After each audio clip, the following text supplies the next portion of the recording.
Thank you so much. Good morning. So water is a unique topic, and there are 1,000 different themes that you could go with when you choose to make a presentation about water. Preparing to get in front of you all today was a unique experience for me. You know, I'm very comfortable talking about Castle and Key and what we're doing there and all the experiences, which we will talk about. But to tie in water, all the unique properties that it has, how special it is to our region. I just want to ask, who all is from Kentucky? Okay, almost everybody. Fantastic, fantastic. I can't say that I was born here, but I've been here my entire life, so I am a Kentuckian. We'll just say that.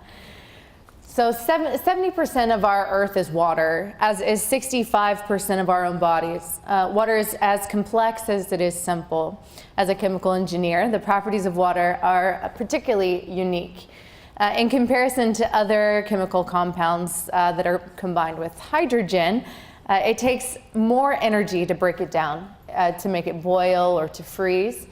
And the reason that this is important as we're thinking about water and life, you know, the fact that it takes so much longer, it's slow to boil, it's slow to freeze, it's important to the ecosystems that rely on water for life. If water was very easy to freeze or boil, drastic changes in the environment, and so in oceans or lakes, would cause all the organisms living in water to die. Water is the basis of all life and also capable of fantastic devastation. There are endless metaphors for the power of water, but today I'm going to focus primarily on one, life. To be more specific, the water of life. Aqua vit, eau de vie, whiskey betha. It's a phrase that shows up in every language, and I believe we all have our own hypothesis as to why. Politicians, authors, artists, inspired by their uninhibited spirit they inhabit while influenced by water with life in it, or water with spirit in it, some other interpretations of those words. Men and women have garnered admiration and accomplished incredible things while enjoying a drink. William Faulkner was quoted saying, "Civilization begins with distillation." And it seems the existence of our planet and all the impossible circumstances that have led to the perfect conditions for life and for evolution, so too did the process of distillation and the birth of this water of life. The big picture is the story of incremental progress, of continual innovation by degrees and accidents. It's the story of how something of value is perfected by many without being planned, organized, or controlled. Some magical wild yeast just happened to float into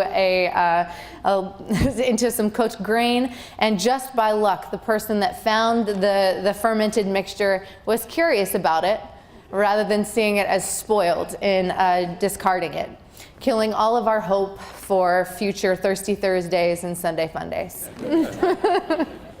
As much as I would love to continue down the rabbit hole of detailed historical scientific milestones and the character involved in each step, I think the better use of our time this morning is to talk about how eau de vie inspires entrepreneurs and passionate visionaries today. The culture of drinking is entirely different today than it was in those years ago. I think a quote from Barbara Holland and The Joy of Drinking is quite appropriate. Former beer joints gone classy offer beer tastings in little sample glasses for the educated palate. Its consumers are quite different from Sweaty Joe's six-pack and his canned Budweiser. They're discriminating experts of an entirely different social class, of an entirely different agenda. Of course, drinking, old-fashioned drinking, is still unwholesome, still bad for the body, if not the actual soul. But fortunately, what they're doing isn't drinking at all.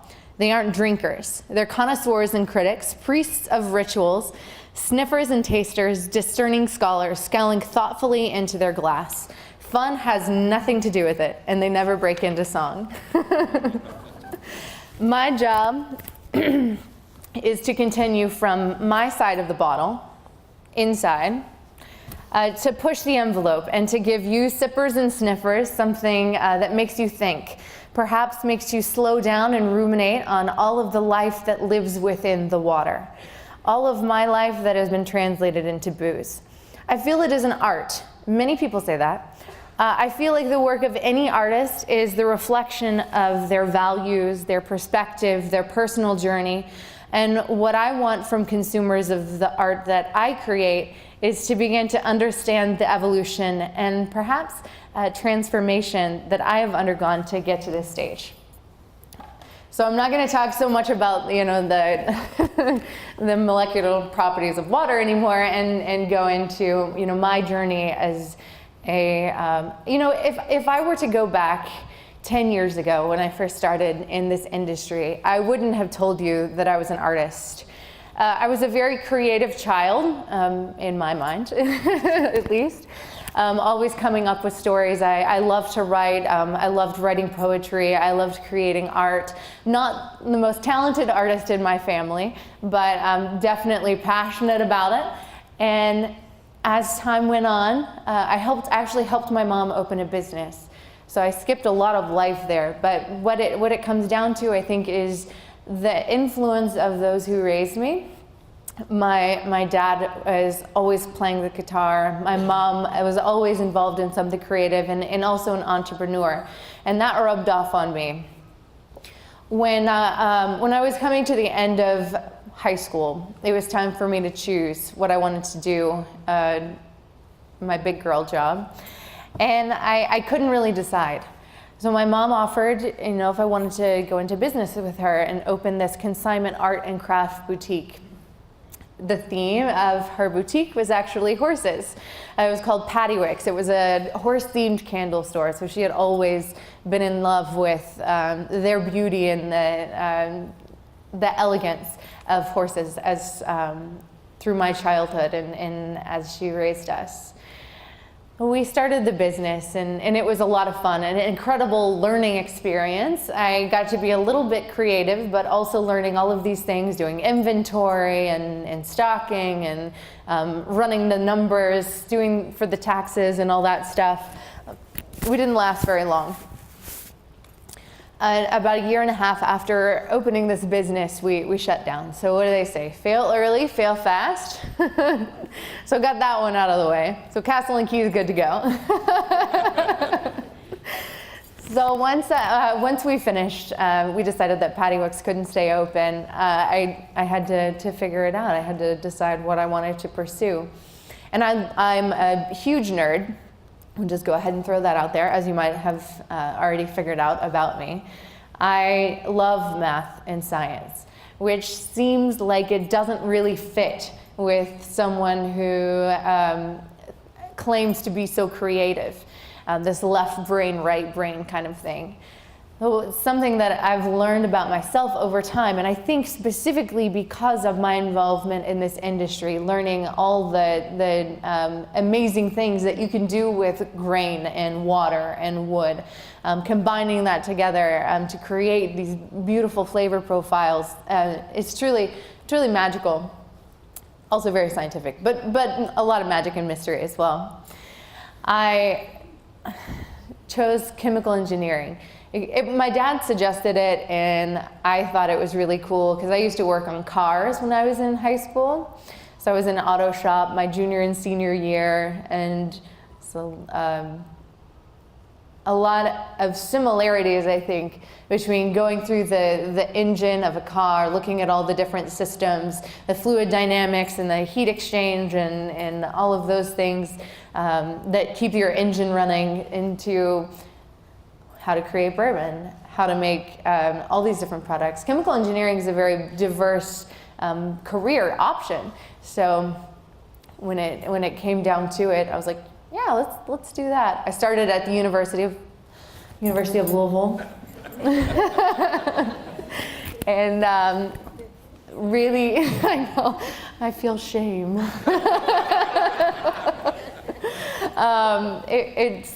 It's funny, so there's 3 in my family. I'm the middle of 3 kids. And yes, the tortured middle child, we'll just get that out of the way. And I think it's interesting to know that we went to college out of order. So my sister, she is actually still in school, but she went to school first. My younger sister, I went to school next, after taking a little bit of time off to open that business with my mom. And then my older brother started, and he has a PhD in psychology and does AI programming for big grain companies and stuff. So it's pretty interesting to think where we all started. I don't think any of us knew what we wanted to be when we grew up and ended up in these very different industries.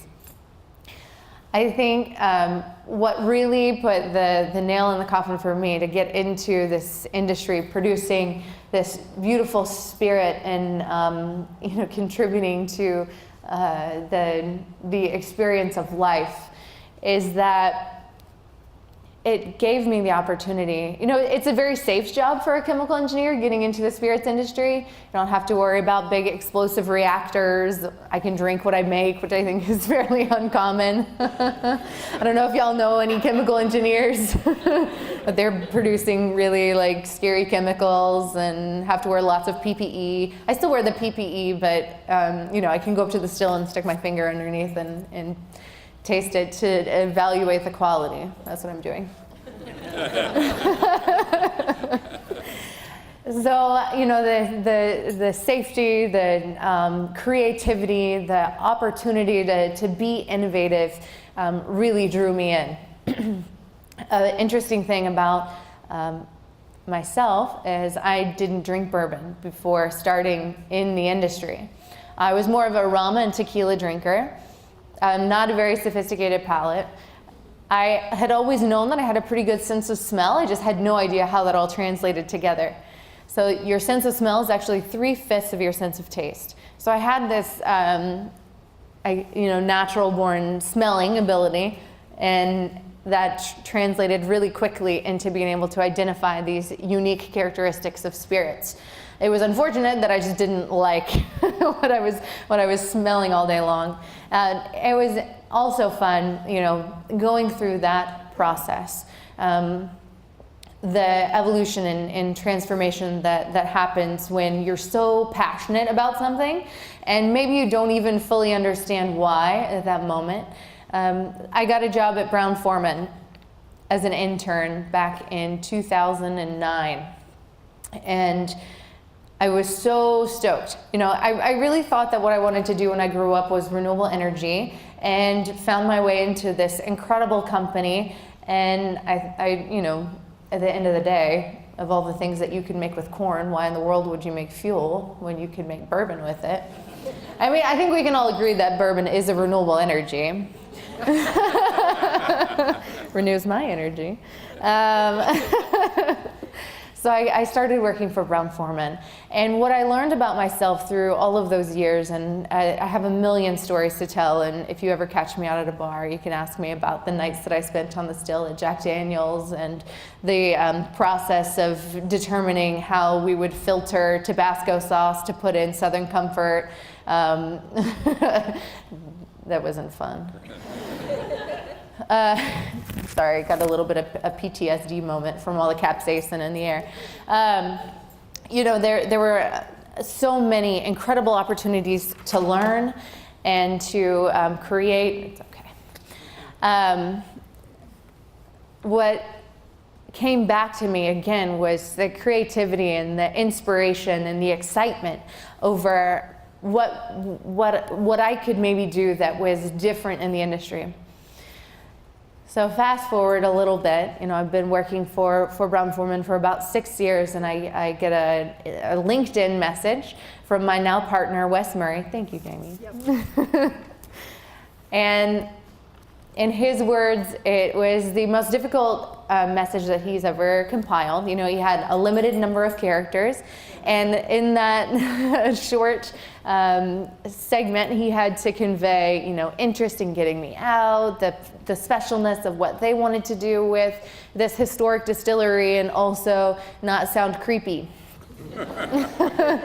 And I don't know that he necessarily succeeded on that last point. It took me a few months to finally make the time, or I think truly it was curiosity that ended up getting the best of me. But the end of the year in 2014. It was December 18th, the day after my birthday. So now you all will remember my birthday this year, right? December 18th, 2014 was the first time that I went out to see what was the Old Taylor Distillery. It was a beautiful winter day. All of the trees were encased in ice as I came down Duncan. And I thought, this has got to be the most beautiful place I've ever been. So proud of the state that we live in. You know, it's interesting. Okay, I was about to go on a tangent. We'll keep telling the story. Ice, no. So going down Duncan, and I truly thought this has got to be the most beautiful place I've ever been. It's like they took, you know, this winter wonderland out of a story, a fairy tale storybook, and I was driving through it. Hit McCracken Pike, hang a right, and wound up at this castle. Colonel Taylor built a castle in 1887 to change the industry, to transform the industry. He built a Roman-inspired spring house to house 140,000 gallons of this beautiful limestone filtered water to emphasize its importance in the process. He was doing things differently by creating an environment where people knew how important this resource was to what he was producing, but also to show off a little bit. He was not a subtle guy. And what he created, the legacy that he left, was one of honesty, transparency, and one that truly celebrated Kentucky and what's special here. You know, it's interesting. Bourbon is our American spirit, but I truly think that it's our Kentucky native spirit, because the best bourbon is made here. Most of the bourbon in the world is made here. And I just feel so lucky to be a part of this industry. Once I started and joined the team with my partners Will and Wes, I knew that we had an opportunity that no one else in the industry had, because what Colonel Taylor built was so unique from what anybody else in the industry had built at that time. This castle distillery made a statement about the quality of the product that he was producing, that it was fit for royalty, but also that it was meant to stand the test of time. So Colonel Taylor operated his distillery from 1887 to 1920 when Prohibition started, and he passed during Prohibition. Another company called National Distillers picks up the reins and start producing their version of what Colonel Taylor was creating on different equipment. Steam power also completely changed our industry. It made it so you could do things more efficiently on a much larger scale in a much safer way. So instead of using, you know, open flame to heat their distillation columns to create this water of life, they were now injecting steam to heat the distillation process. It's incredible to think all of the time and effort that this process has seen to develop the standards that we know as high quality bourbon today. But I don't think that we're finished. Have you all ever heard of the HBDI? HBDI? It's a brain test. So essentially it breaks your brain up into 4 quadrants. So you're either an A brain, a B brain, a C brain, or a D brain. So A and B on the, I guess it's the right-hand side. Those are our analytical thinkers. They're the ones who love data and love processes. The C and D brains are the visionaries and the ones who love people. Much more, you know, thinking about society and the human impact of anything that we do. And I was going through this process, taking this test, and our moderator in the room said, "Is anybody confused about where they are in this map, like where your brain is?" And I was like, I have no idea. Because I feel like I have these visionary qualities, but I also love numbers. And she was like, "You're right." I was like, "What do you mean?" So I'm like nearly exact split, 50-50 between an A brain and a C brain. So I've got the yellow and the blue. So, but I think that that's been an evolution over time. The creativity that I found in this industry, being inspired by the product itself, has led to me coming to this point where I can say, you know, I truly feel like what I do is an art as much as it is science. When I was in school, I actually designed a distillery. And my teacher was very impressed. I had a really impressive yield in this distillery, this theoretical distillery. But I guarantee you, it wouldn't have tasted good.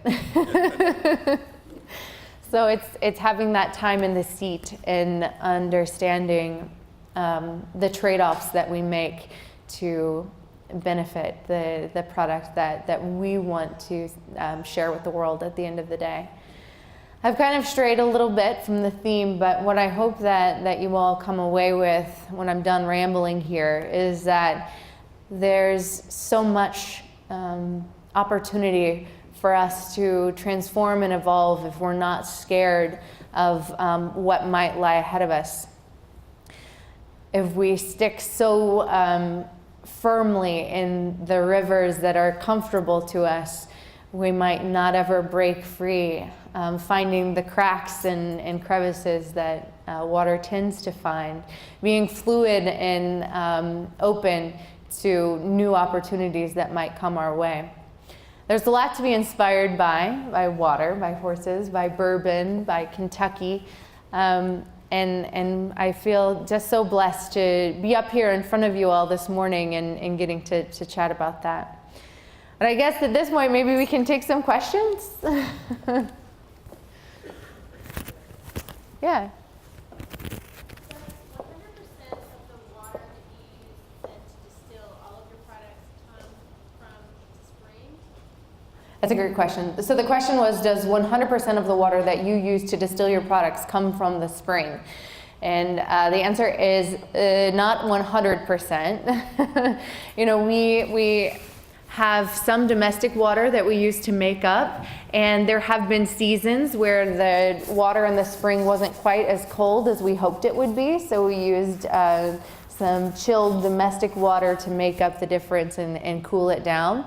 But the qualities of that water are so special in the way that the product comes to be during the fermentation process. The yeast that goes into that fermentation vat love all the extra nutrients that come from our limestone filtered water. So it's very important. The majority is coming from the spring, but I can't say always that it's 100%. Just being honest. What other questions do you all have? I have 2 cats. No. Yes. What's the biggest inspiration for you in your creative development? Ooh. She asked, who was your greatest inspiration in your creative development? There's been lots of people who have been inspiring to me in my journey coming up through the industry. I think what inspires me the most is the connections that I've made in other industries. So chefs have always really excited me, you know, how they look at flavors. You know, Mark here at Keeneland has been actually a special relationship. We get so excited about the different flavors that can evolve in gin together. I think also my mom, you know, she is an incredible, strong woman that has overcome a lot in her life and still finds ways to be creative. And she's got this unique work ethic that also pairs with the dreamer inside of her, and it's something that's always inspired me. Yes. In creating a new brand, relatively new brand, what were the key creative decisions or milestones that kind of allowed your the question was, in the process of creating a new brand, what were some of the creative milestones that led to, or that we hope to make our product stand out? It's interesting. There are specific, it's a very specific set of regulations that bourbon has to follow to be considered a bourbon. It has to be at least 51% corn. It's got to be distilled below 160 proof. Has to go into this new charred oak barrel. So there's some wiggle room in what we can do to stand apart, but it's not a huge opportunity. Like, I think gin was a bold decision. The way that we wanted to approach launching spirits into the world was to let people know that every part of this process, from selecting the ingredients to building the distillery, to even the simple proof that it goes into the bottle, all had a reason. And even just asking the same questions and getting our own answers, I think, is a little bit maybe revolutionary. You know, not just following the path that the old guys laid down before us, but being very thoughtful and maybe not just taking for face value that this is the best way to make a high quality bourbon. So we looked back in history. Our most historic recipe is the traditional bourbon. It's 73% white corn, because that's what Colonel Taylor was using. 10% Kentucky-grown rye, and using rye that's grown in Kentucky is very uncommon. It doesn't yield as well. It's much less efficient in the field. It takes a lot more care. So farmers don't really want to mess with it. They'll use it for cover crop. And then again, it's not being really cared for, so it's poor quality. Well, when I first met our farmer, I knew that was one way that we could definitely stand apart. You know, going directly to the farm, I think, is also something that is a story that's worth telling and unique. You know, we're able to understand, even down to the level of fertilization, how the grain develops and how that can impact the flavor. I think a lot of people understand the seasonal variations in wine and grapes and this idea of vintage, but they don't really think about it so much when it comes to whiskey. You know, most large brands are going to the same typical suspects to source their grain, these large grain elevators. They're using, you know, municipal sources of water mostly, which is processed in a very similar way. Just the fact that we were willing to kind of go with the underdog and grow together is another aspect that will set us apart. And the flavor of these grains is also unique. It's interesting. I think you all will find this interesting. As I made the transition from this global spirits corporation to this small startup with two guys who knew nothing about producing bourbon, there were a lot of master distillers in the industry that reached out. They're so excited that someone has had the courage to take this on. One in particular has been hanging out with us quite a bit, Jim Rutledge, former Four Roses master distiller. He comes around quite a bit. There are several others that have been by, and they always encourage us, you know, to keep pushing, to do the best that we can, to produce the best that we can. But that's, you know, maybe a little bit subjective. I think each master distiller in their own facility has one way that they found is the best way to do it. So when Jim came out first to start talking about collaboration on this project, the client that he was working for really wanted a rye whiskey. We had already started producing ours, which was made with this Kentucky-grown rye, and it's not the same variety of grain that most people are sourcing. It's a Prosecco rye versus a more standard sourced Canadian or Swedish or German rye. So I'm really excited. I'm actually very encouraged by the distillate that we're producing, and by the way, we might be releasing rye in about a year. But anyway, I set this rye along with some other sourced ryes in front of Jim Rutledge, and he wouldn't deny this, but I think it's really funny. It's the aroma of even just the raw grain is so different. And he lifted up the glass, and you should have seen how his face twisted up. It was like it was offensive.